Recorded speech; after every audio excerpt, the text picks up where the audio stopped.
their trustworthiness and their precision have to be checked. How do you check it? Hear it.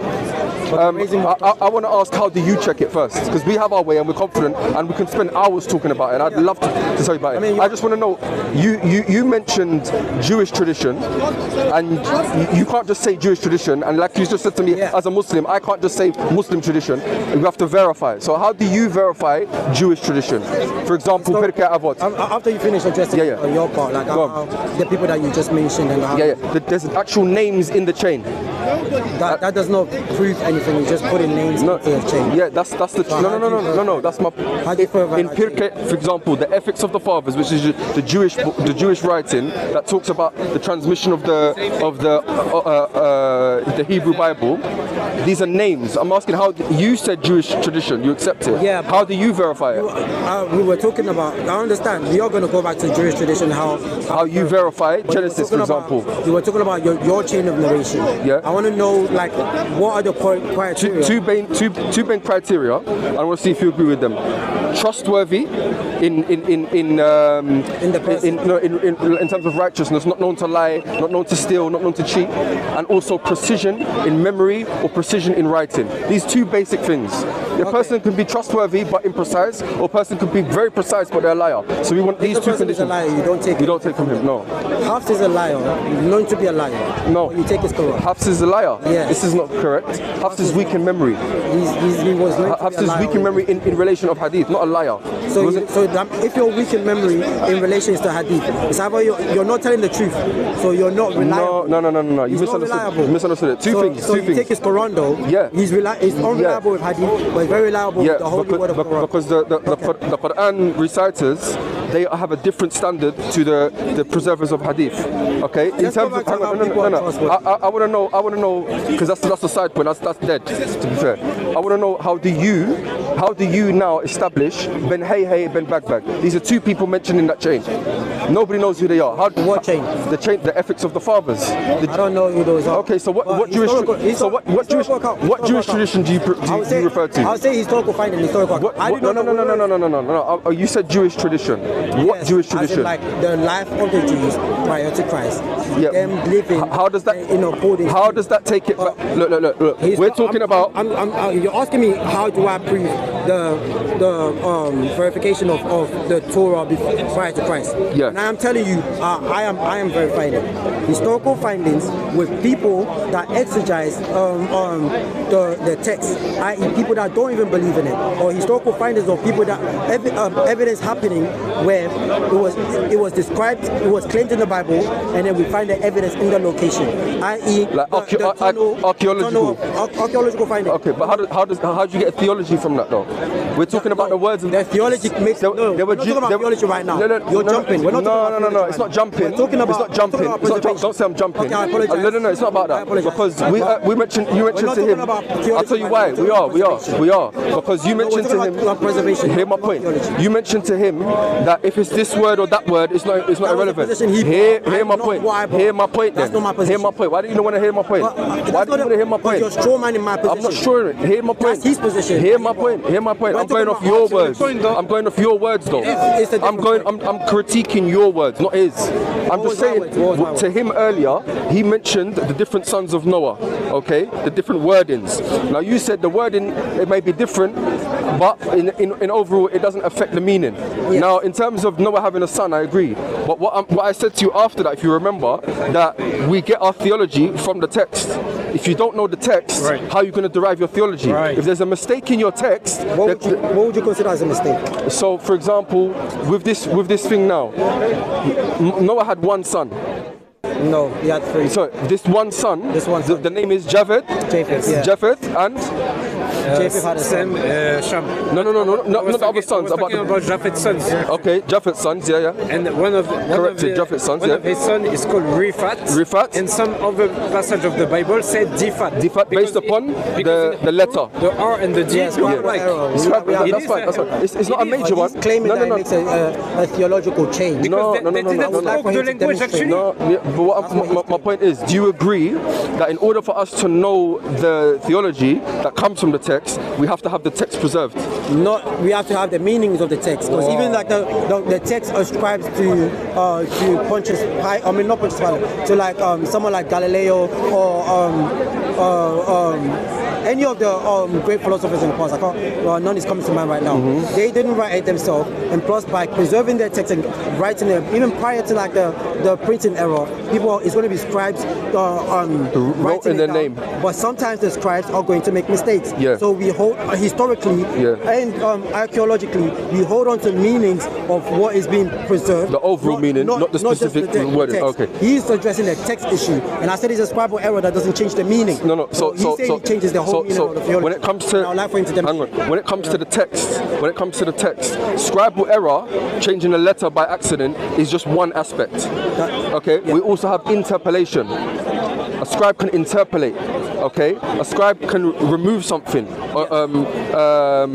What's the word? Addition, omission, and alteration. A scribe can reword something that he thinks is fine, but it actually changes the meaning. If actually, just to mention, from our point of view as a Muslim, the person who narrates by bil ma'na from the meaning, and the one who narrates word for word, the one who narrates from meaning, if he doesn't know how the words change the meaning, then this is a weakness in his part. And the scholars of hadith, they pick that up. Okay. So what I'm saying to you now is, how have you transmitted from the Dead Sea Scrolls or from Jesus' time back to Moses?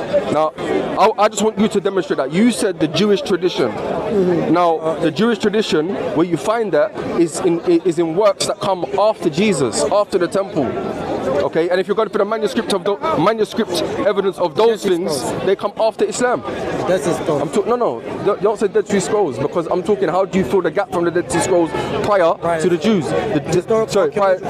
Historical findings. So you're telling me that a theological statement that has a huge meaning in the Old Testament, for example, God rested on the seventh day, or God was reminded by the rainbow. These have theological implications. Yeah, you're saying that we can accept this because it's in the Dead Sea Scrolls. The Dead Sea Scrolls talks about the Exodus, and we can find some Jewish history in Egypt prior in that time. So you're saying because there were Jews in Egypt at that time that may have left, you're saying because of that, the statement that God rested on the seventh day is true? No. You're making that's a false equivocation. No, I'm asking you. How do you demonstrate? Two different questions. Yeah. There is historical claim and there is theological claim in every book. Yeah. Otherwise, if I was to turn it around to you, then you would have to demonstrate at what point of time the angels bowed down to Muhammad and Shaitan didn't. So there is, in a new theological book, there is historical claims. How do you establish the word, brother? You're talking about you're misrepresenting me now. Go on, land. Don't slip though. Yeah. I'm coming on the parachute, you know. Don't worry. I'm landing. Don't worry. But there is historical claims in any theological books, and there is theological claims. Theological claims are going to be more metaphysical. Undemonstratable historically. Yes, I agree with that. So, but that's what I'm saying. Claims, you're equating the both. Like when God rested on the Sabbath day, and the historical account of the. I'm not asking. No. Those are two different points. You misunderstood me. That's fine. You misunderstood me. The wording, God rested on the seventh day. I'm not asking did he rest or did he not rest. The wording of it. Yeah. You get that from a book. Yeah. And you're saying that book is correct because that book also says that there were Egyptians that left. There were Jews that left Egypt. Is that what you're saying? Because of it. I fall on by faith. So that's the faith. Yeah. But the historical claims that the book makes. Yeah. I can choose to look at the evidence and see if it's true or not. So in terms, there's any theological books, right? There's going to be parts. You're missing the point. You're missing the point. We're not. In order for us to make the theological in paradise as Muslims, we believe in that we will eat rumman, we will eat pomegranate, a type of fruit. Pomegranate, we will eat that in paradise. Wine as well. And we'll drink a type of wine. Yes, and we'll eat the liver we will eat liver as one of the first meals when we enter Jannah. How do I know this? It's only because that I can establish it going back to the Prophet Muhammad, who I have faith in. Okay, so in order to make the theological belief, I have to have the text. So I'm not talking about the theological position, did God rest on the seventh day or not? I have a problem with that, obviously, as a Muslim, but that's not the point. The point is the text that says God rested on the seventh day. Yeah. How do you establish that from Moses? Put it this way. Whatever Moses says, whatever Jesus says, for me that's a green tick. I accept. You're saying Moses said this, how do you establish that? That's all I want from you. So you said... finding, yeah. A chain of, not just a chain of narration, I'm not doing a direction of narration. I'm doing a chain of narration of a grouping, like the children of Israel. Yeah. They have lived there for 3,000 years, and we understand where the change comes in. We understand where the theology changes, but we know all of the text. We have all of the texts that they have prior to. Yes, we don't have all the way back. We don't. There's a 1,000-year gap. Let me finish. Yeah. Yes, we don't have all the way back to Moses, but they did at the time. How do you know that? Because we have the Dead Sea Scrolls to prove that they did have it. The Dead Sea Scrolls comes 200 years. Listen to my position. I'm asking you, how do you fill that gap? That 1,000-year gap, how do you fill it? Please. Tell me. Ask my question. My question is this. Your question is, how do you fill the gap between from the Dead Sea Scrolls all the way to Moses? A 1,200-year gap. How do you fill it? I am saying there is a group of people that lived this life. Yeah. Called the children of Israel. They lived this life and preserved it. Thankfully, we have the Dead Sea Scroll prior to the Enlightenment era. I'm talking about Jesus' first AD, Jesus' time. We have texts prior to Jesus where everything was then fully testified for like historical evidence. So we have the text there that proves that these people that are called children of Israel lived this tradition. And I am happy enough to go with them on that. And then when Jesus came, any historical findings that we want to prove from them, you can prove it. But did you not hear my point? I just answered your point. I don't think you want to hear it. No. I'm quite clear on what I'm saying. You said I believe that it's been fulfilled because... By faith. That's fine. That's fine. So don't talk about Jewish tradition. Don't talk about manuscript evidence. I'm using historical evidence. There's no historical evidence. You're disregarding every historical evidence. No. Not every. If I did that, then that's wrong. No, not every. Yes, you did. I showed you a group of people that lived for 1,500 years before Moses and Moses' time to Jesus' time to this present day. Yeah. And we know what they had prior to Jesus, where everything was then fully tracked as a historical account. We know what they had in the Dead Sea Scrolls. The problem with that... proves that the people that were living there for 1,300 years had a tradition with a book prior to Christ. Yeah. And I see that's evidence enough, like historical evidence enough for me to rely on it by faith. Fine. So you believe that's fine. You believe it's historical evidence enough that in the time, in 200 years time before Jesus, which was 2,000 years ago, 2,200 years ago, there was a book, there was a manuscript tradition by the Essenes, who were a heretical sect according to some. They're not well, they were an obscure sect. Let's say an obscure. Hear my point. There was an obscure sect 200 years before Jesus. Hang on, that's fine. You could. Would you like to relate to them? They're not heretical sects. It's fine. They're not heretical. They are just a different tribe. A different tribe. That's it. That's fine. If you wanted to say that, that's fine. They were a different tribe with a different text to what the Jews have today. Yes, Masoretic text is not the same as the Dead Sea Scrolls. That's why the Jews do not accept. You know what the Masoretic text is? They are the same Torah. Why is there different words? Different sentences. Can you please find them? In the Masoretic text. The Masoretic text is the Jews today that follow the Masoretic text. They don't accept Dead Sea Scrolls. Okay, no, but that's fine. That's not the point. That's not the point. The Dead Sea Scrolls, 200 years before Jesus. Now Moses existed 1,400, you said. So that's 1,200 years prior to Jesus. So because there were Jews 200 years before Jesus that said one thing, therefore 1,200 years prior to that was correct. What they've translated. Is that what you're saying? For me, it proves that there is a community that lived this life. And I choose, then I rely on it by faith. And it just proves that there is a claim being made about this group of people. Yeah. And then I can choose to live by faith. What does Moses say about these people? What does Jeremiah say about these people? You have to let me finish your sentences. Go on, I'll let you finish. You pause. Go on. No, Sorry, go on. I didn't pause. Go on. They choose. For me, after if they had their accounts, and then I have the understanding that yes, they did live their life in accordance to that tradition. then I can choose to live it by faith. But by then, they become an historical account to prove why I am now 2,000 years. That's fine. But your faith is in the very people that were cursed on the tongues of prophets. That's fine. So we say to you, lakum dinakum waliya din. You be unto your way, we be unto ours. It's still people that live the tradition, even if they were cursed. What tradition? What tradition? The Samaritans were also cursed. What tradition? Well, they could have preserved what tradition? Well. I say yes. You haven't been able to establish that they... I think your points are going everywhere. No. But focusing. Look. My main point...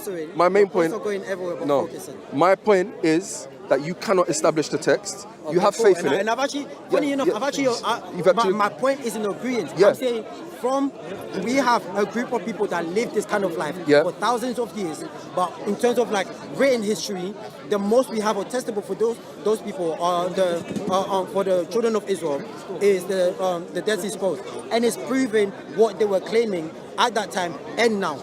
At that point, I rely on it by faith. That's fine. You know that same community that you believe in.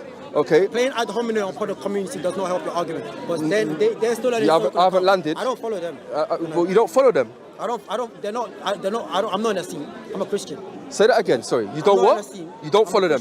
But yet you Yes, they had the right text. They had the right text. How do you know that though? You just believed in them. I don't follow them. I don't follow the people. I follow God. Hang on. And God can preserve His text. Just look in the camera. Say that again. Look in the camera. You don't follow them. I don't follow them. You don't follow them. Okay. Are they the ones that gave you the text? What do you mean? I would like for you to. You don't understand now. You don't understand. What do you mean by? So we don't follow them. We don't follow them. But they're the ones that gave you the text. What do you mean by give? They wrote down the text. They didn't give me the text. The text that you have. They wrote it down. They didn't give it. Yeah. So there is a tradition prior to them that they were keeping and you trust their preservation. I trust their preservation. But you don't follow them. I don't need to follow them to trust their preservation. No. I don't trust the Roman Empire, but I trust what they wrote about Julius Caesar. No. We're talking about this is the word of God now. We're talking about eternal salvation. God can preserve His word besides the people. I don't need to follow the people. I just need to follow God. Do you know me? Yes. Well, you don't know me, but we've spoken. Yeah. But you don't know me like that. Okay. Would you give me your PIN number? That's a totally. No. Why is it? Why? I'd like for you to make the argument. My point is this: you wouldn't trust me with your PIN number. Yeah. Okay. And we've spoken at least. Me and you've spoken before. Yeah. Okay. Now you're a nice guy, by the way. Thank you, and may Allah guide us to the truth wherever it is. Amen. Yeah. So we've spoken, but you don't know me enough to give me your PIN. But yet you're putting your salvation, your eternal salvation in the hands of people you don't know. That the prophets, that any remnants that you do get from your text himself say that these people, what wicked things have they done while I'm alive? What would they do after I'm gone? According to Moses, Deuteronomy. How can we say that we are wise and the Torah of Yahweh is with us when verily the pen of the scribes has falsified it? According to Jeremiah. Well, don't misquote.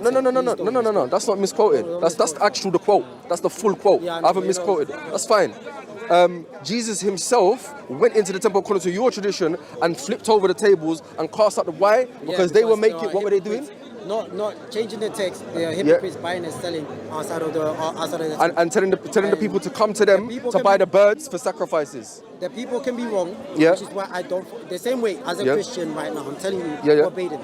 I don't follow no priest, no pastor, no pope. I follow Christ. But so no. We're talking about the text and those people. Let me get to that point. Yeah. The people can be wrong, but God can still use wrong people, as He always does, and use bad people to bring out goodness. And what about A and B conversation, please. A and B conversation, you know. So you said I was a nice guy. I mean, you're not being nice. That's my brother there. Don't. Because you were speaking. Because the initial thing was him. I know, but he's gonna take the conversation somewhere else, and I wouldn't want to do two people. Fair enough. Okay. So God can still use people that are flawed to preserve His text, even if they're bad people. If a pope, like let's say the current pope, I think he's a heretic, and you're not Catholic. I'm not Catholic, but I still believe Catholicism is a church worthy of the Lord. So if the Roman Church has kept the tradition of the church since then, but the popes have been wrong and doing wrong things, I can say yes, they are holy in terms of like God preserving His text the way that He sees fit, but the people are wrong. I don't follow the people. I follow God. But there should be. So I don't follow the Assassins. In regards to the Assassins, I don't follow the Assassins. I am not an Assassine. I'm not a Jew at that time. You know, I don't follow them. I follow God. and God can use but those surely people that you count as heretical. No, that's not me. That's not me saying it. This is the prophets in your book saying it. But no, my point is this. Nowhere that says the Essenes are heretical sects. No. Okay, Essenes, no, I'll take that back. I mean, in general, these are the... could have been bad people. I think they were nice people, but they could have been bad people. Even so, they still preserved the word of God. Look, this is what I how do you know they preserved it, though? At that point, I rely on about faith. So, in faith in them? Sorry. Faith in them, faith in God. Not faith in them, no. faith in God. But then I can say that the message of the prophets, where's the distinction? Where's the distinction? You can do that. You can say that's why in the Quran, when Isa alayhi salam came, when Jesus came, and the prophets came, they spoke with, hang on, hear my point. They spoke with al-bayinat, clear, unambiguous truth. It's not just blind faith. How do you know that? Hang on, it's not just blind faith. Clear, unambiguous truth. Why? Because, for example, look at what we have now from our Islamic tradition. Going back to everything that we said in the beginning. Hang on. What we want for a text is that it comes from trustworthy and precise people. Are you saying control preservation? Huh? I want to know that position that you just... Listen, this control preservation, there's a lot of baggage in it from your point of view. We don't have control preservation. You don't. I know you don't. From a Jewish point of view, the thing is, you do with the Old Testament. You claim you do with the Old Testament. We don't have control preservation So where do you get... It was already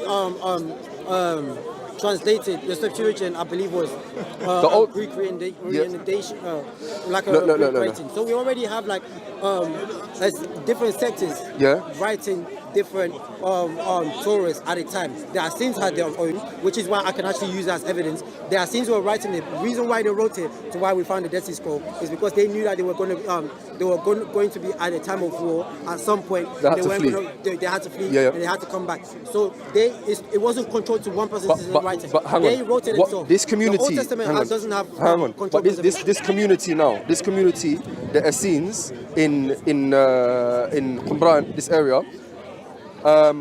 What does their belief say about the Judaism of Moses 1,200 years? I don't care about their belief. I just focus No. on What does their belief, their traditions in preservation? Yes. What were their traditions in preservation?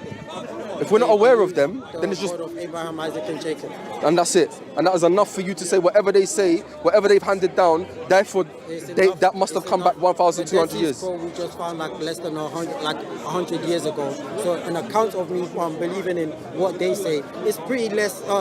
It's pretty less to what you're claiming. I'm not saying we've had their scrolls from then, so our church tradition have believed it from then. I am saying what they wrote proves what I have. No, it proves so it's evidence. It's an archaeological finding. It proves it's an archaeological. It does prove, and I'll fully give you this. It does prove that the text that you have now is the same. Not word for word. No, don't say word for word. No. That generally it goes back. The text that you have now can be taken back to 200 years before Jesus. Let me No. The text that you have now can be traced back in general. Back to 200 years prior to Jesus. When you say that for the camera, I'll give you that. What do you mean?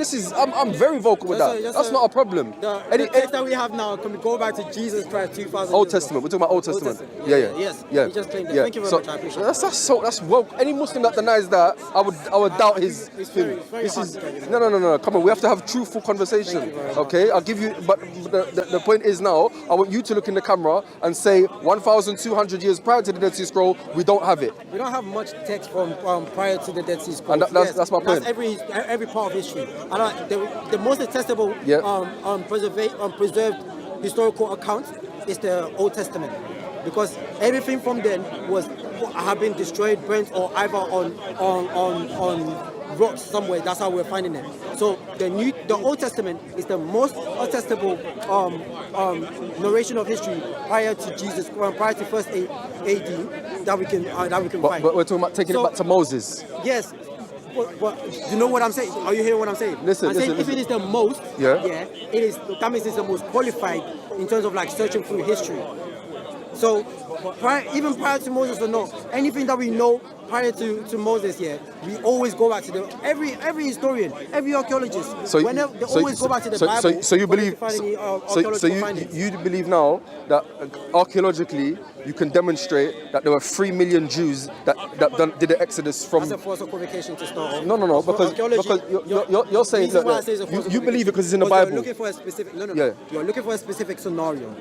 Archaeology doesn't work like that. Okay. Archaeology works in finding. We don't have every detail of Tutankhamun Tutankhamun's life, but we have certain findings to know that okay, these are assumptions of what he could have, how he could have lived his life. So that's how archaeological finding works. That's fine, but you believe there were 3 million Jews in Egypt.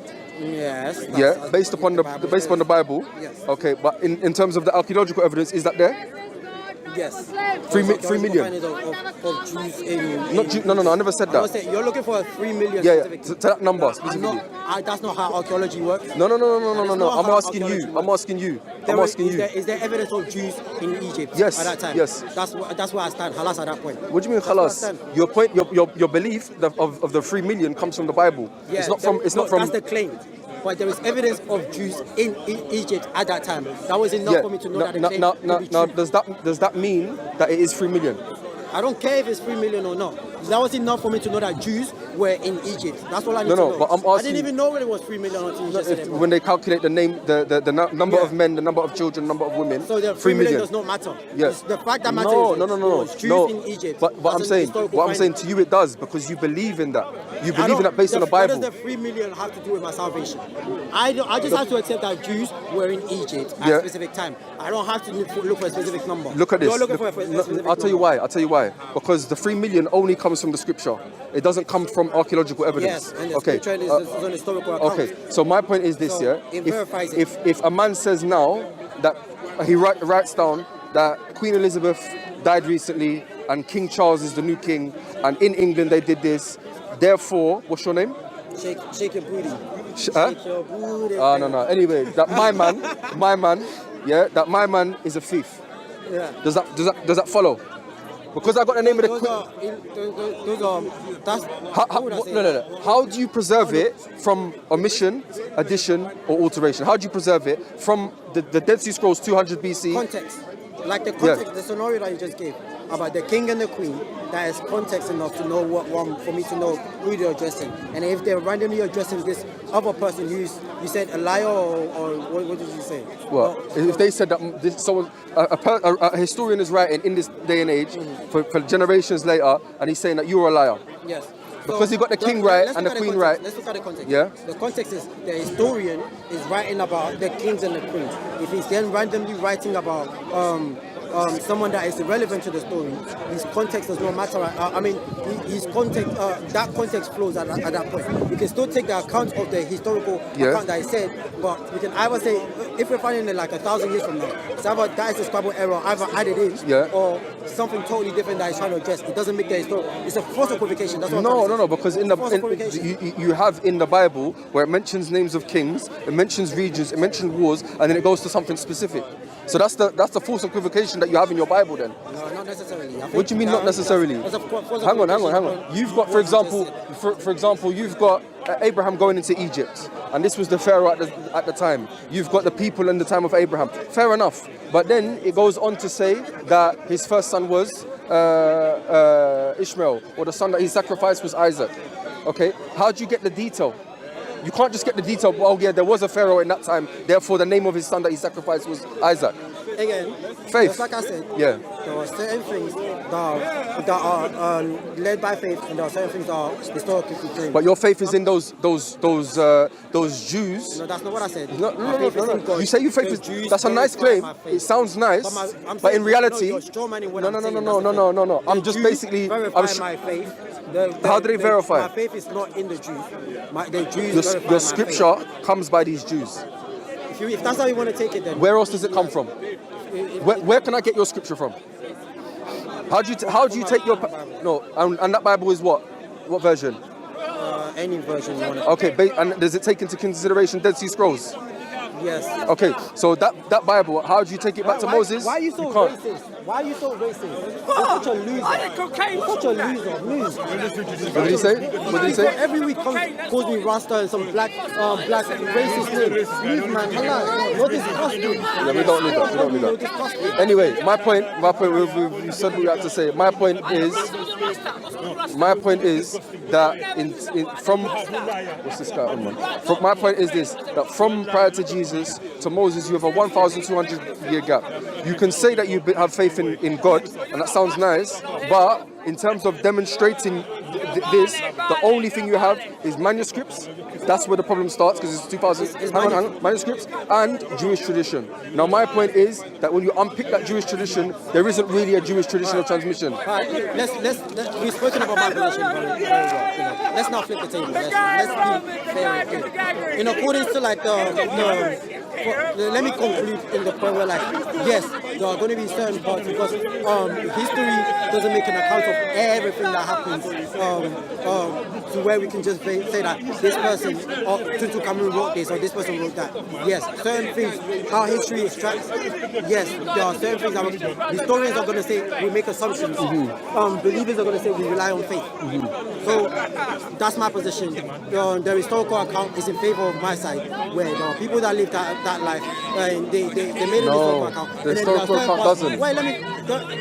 They are historical people, right? They are saints. The actual historical. My faith. The actual historical position. Now let's talk about. Hang on. The actual historical position is that.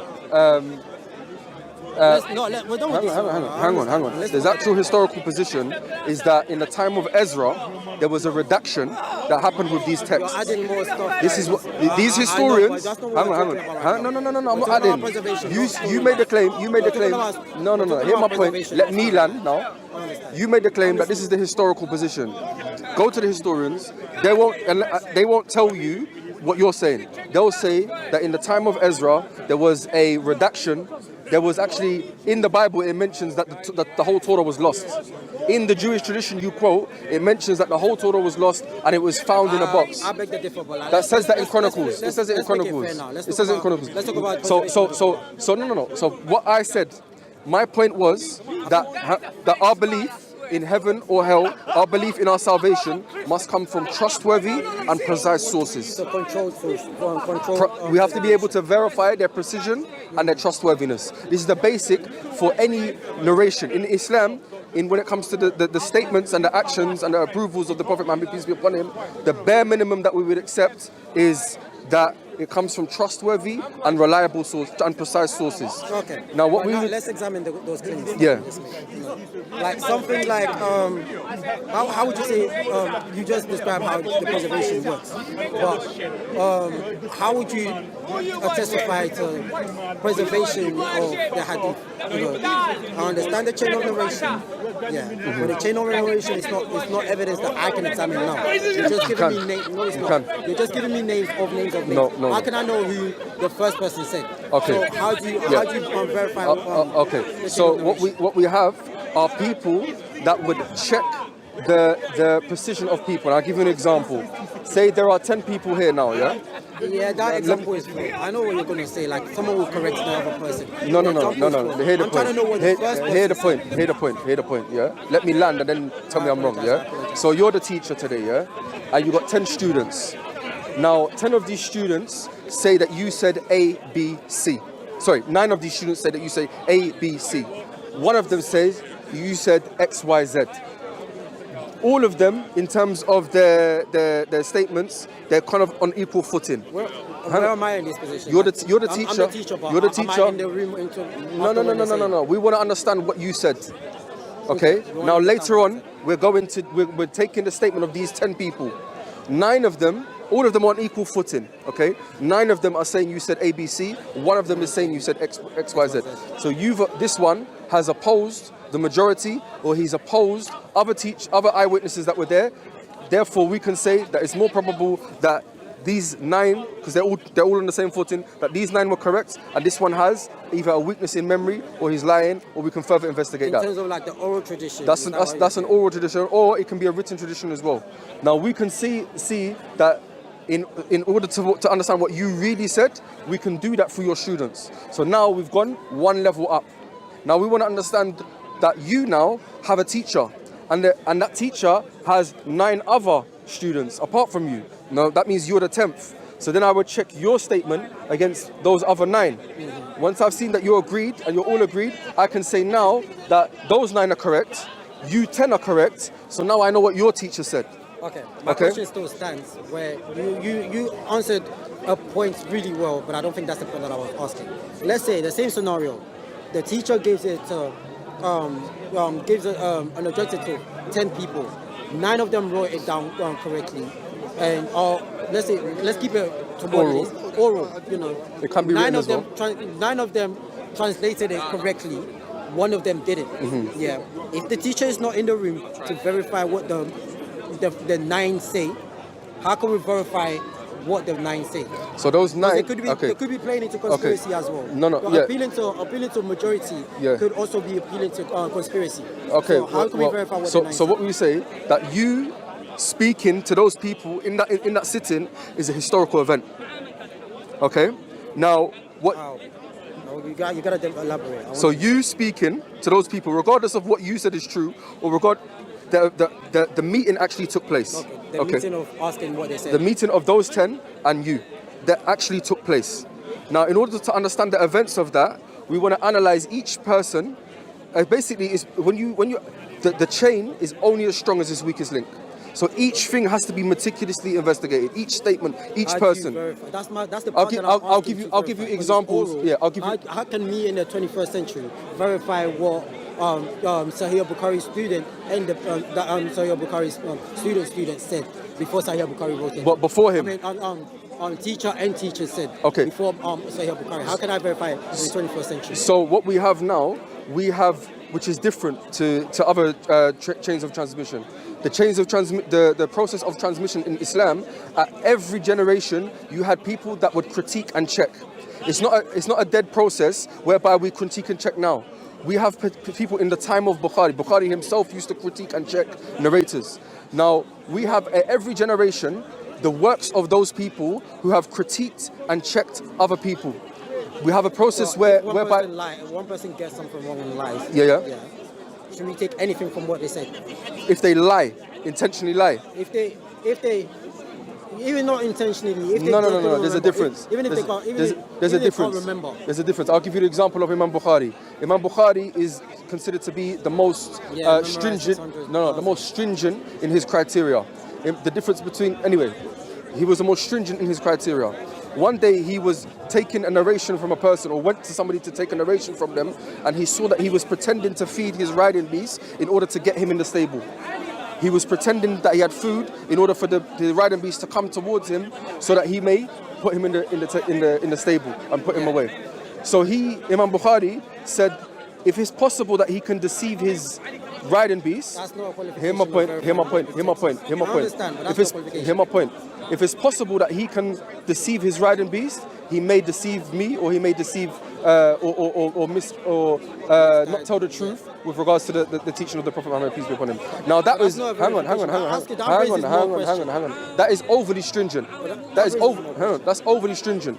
But what that shows you is that the criteria for accepting from people that were known to be upright and precise, that was definitely within the Islamic tradition, especially with the Amir al-Mu'minin fil Hadith, the leader of Muslims in Hadith, Imam Bukhari.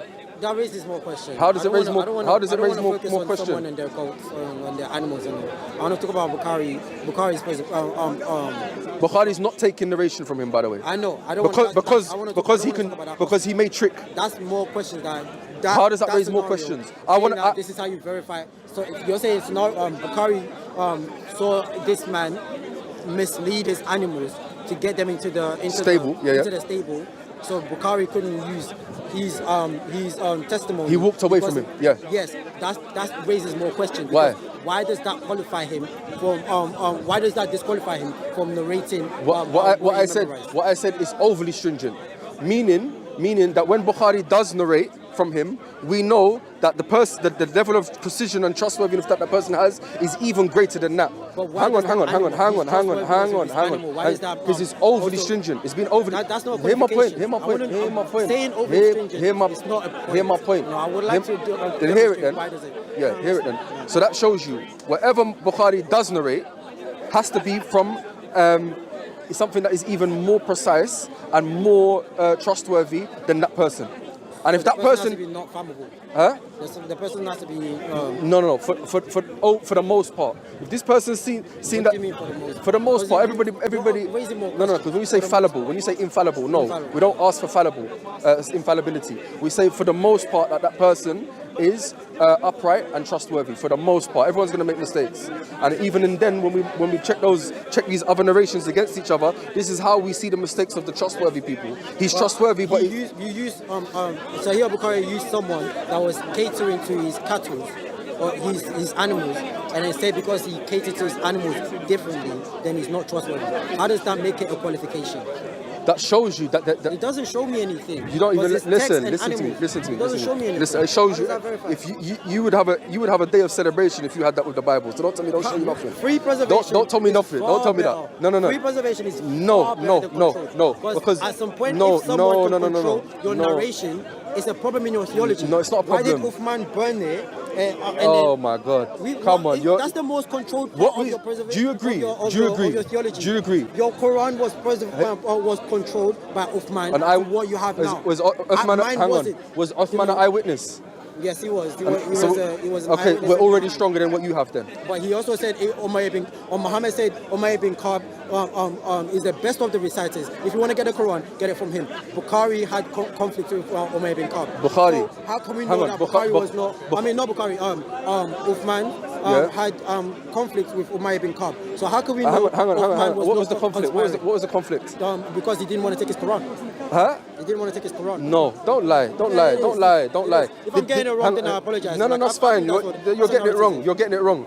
There was consensus. Hang on. There was consensus of the Sahaba. Consensus of the Sahaba in the time of Uthman that what Uthman did is correct.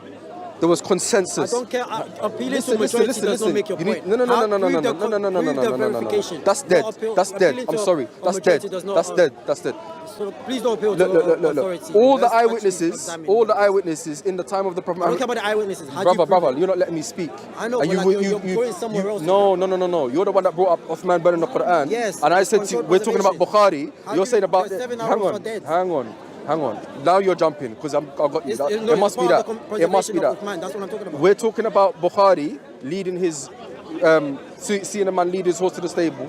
I said following on from that therefore Bukhari was overly stringent. So therefore whatever Bukhari relates, we can be confident in it because he was so strict. Okay? In his Sahih... Hear my point. I'm still speaking. In Sahih Bukhari, he's very stringent. In other book, for example, Adab al-Mufrad, it's not as stringent. Okay? So he has a lesser criteria.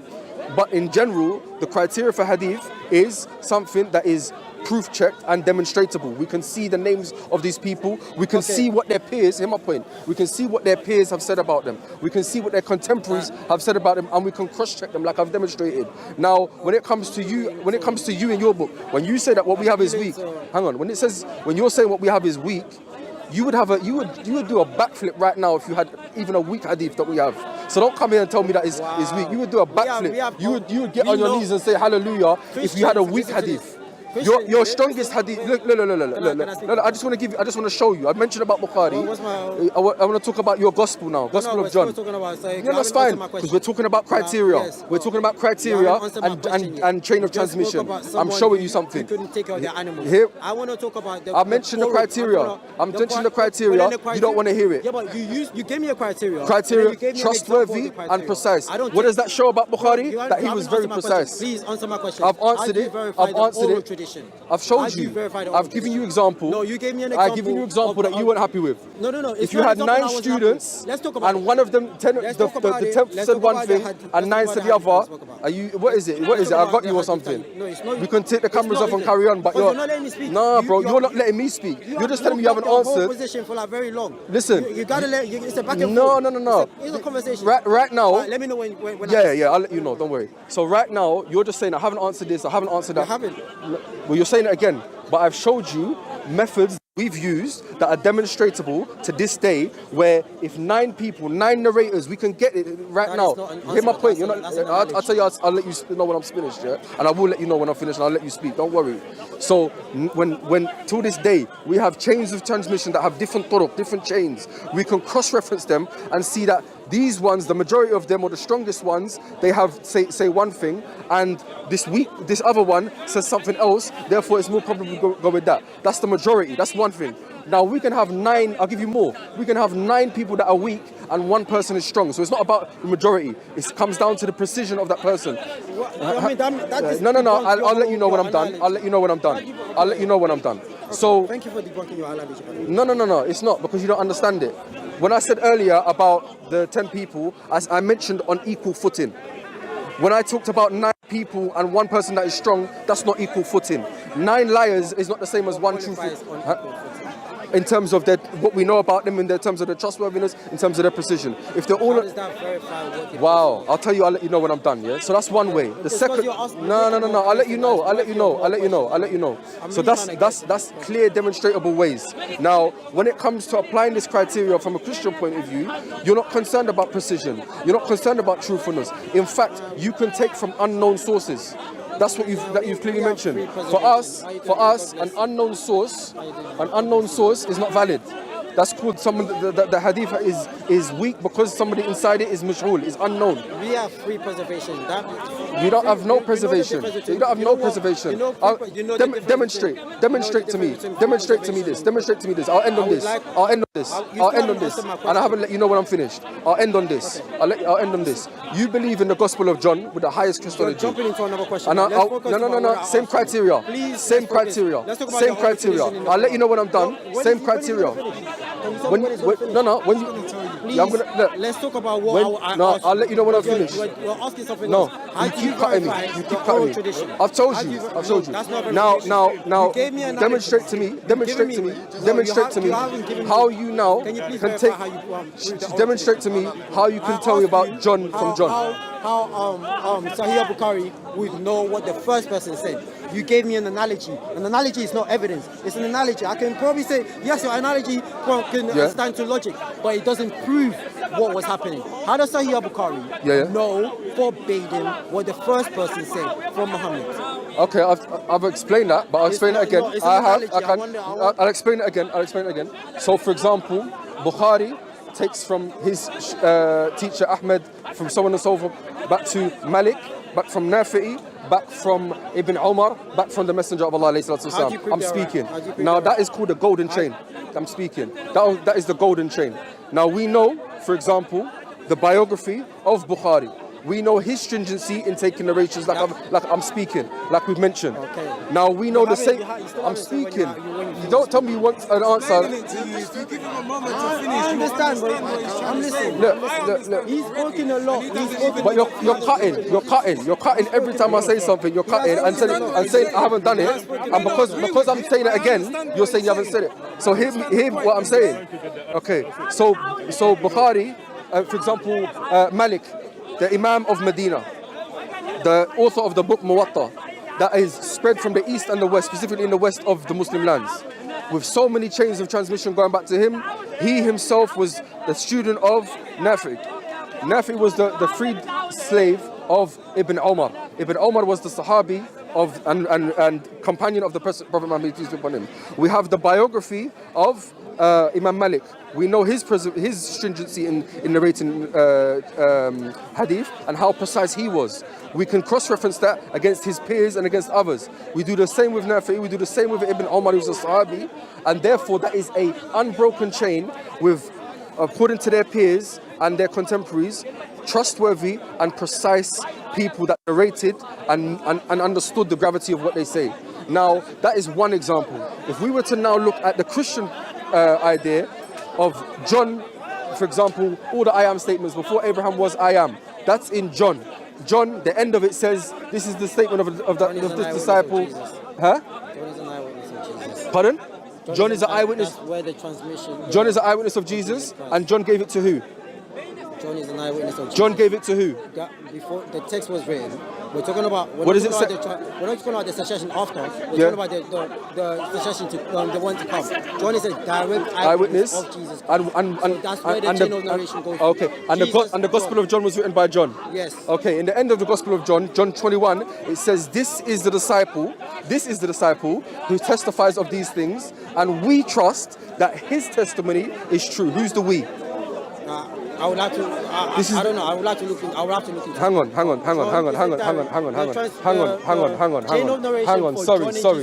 Sorry. I'm cutting you. You ain't answered. I'm doing you now. You ain't answered. Say that again. Who's the we? Who's the we? That you're asking a different question. That's what we're talking about. We're talking about there the you chain go. of transmission. There you go. That's the problem. You're looking for a That's the problem. No.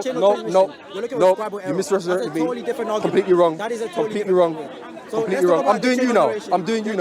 You're wrong. John and Jesus Christ. You're wrong. It's John, Jesus Christ. That's it. Okay. John wrote it down. Okay, I'll tell you why you're wrong. That is it. I'm not just going to say, unlike you, I'm not going to just say you're wrong. I'm going to show you why you're wrong. I'm going to show you why you're wrong. I'm going to show you why you're wrong. You don't answer your questions. You just said, no, you haven't done it. Creates more questions. No. You just leave it on the trust me, bro. You can say, no, there's no trust me, bro. Your things trust me, bro. This is the reality.